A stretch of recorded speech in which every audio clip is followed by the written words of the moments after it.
The summoning. The Codex Virexus was older than scripture, older than empire, older than the languages used to bind it.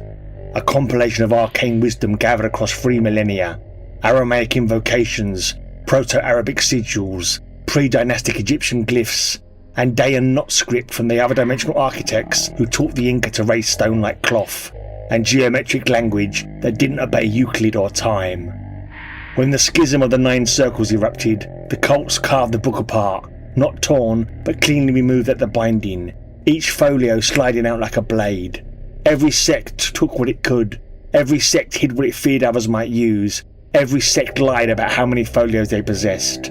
The Vatican believed it had seized the whole codex in 1631. It hadn't. It had been given a decoy copy, crafted to deceive them. Blank folios, false warnings, harmless ink. They locked it away, thinking they had saved the world from something terrible. The real folios were already scattered, hoarded, fought over, stolen, lost. Some cults killed for a single folio. Some died protecting one. Brother Cordus had spent years hunting rumours, bribing archivists, and following blood-stained trails left by cults who died clutching scraps of the codex. He had finally found folio 47 verso, the one whispered to contain a ritual for summoning a Gagalaf, the task-bearer, an entity bound to perform one command, and one command only. The folio was written in 3 languages and 1 geometry. He translated enough to understand the invocation. He memorized the sigils. He prepared the chamber. He had everything he needed. Cordus lit the candles. He traced the geometry. He spoke the syllables that tasted like dust and iron. The air folded. The room bent. Something stepped through. A Gagalaf, the task-bearer. A vaguely human silhouette wrapped in black choking vapour that billowed and twisted like storm clouds forced into a narrow room. Its features shifted and rearranged themselves, never quite settling, as if a face were only an illusion it allowed him to see. Its face cycled through a dozen expressions in a heartbeat: joy, grief, fury, serenity, spiralling and collapsing into one another before settling on a quiet, amused disappointment. Its gaze drifted to the folio in his hand.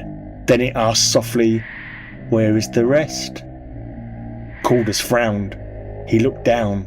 For the first time he noticed the bottom margin, narrower than the top. The border pressed close to the last line of text. He had never questioned it. He had no other folio from the codex to compare against. But now, under the entity's gaze, the truth settled in. The folio had been quietly shortened. The final paragraph neatly removed, perhaps centuries ago.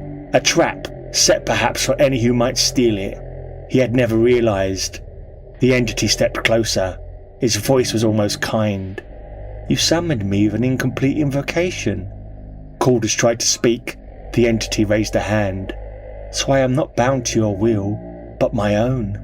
Cordus tried to bargain, to plead, before being reduced to begging. Then he was reduced to just screaming in agony. What followed was inevitable, slow, and savoured. The quiet unmaking of a man who thought he held a complete folio and discovered too late that someone, centuries ago, had removed the part that mattered most.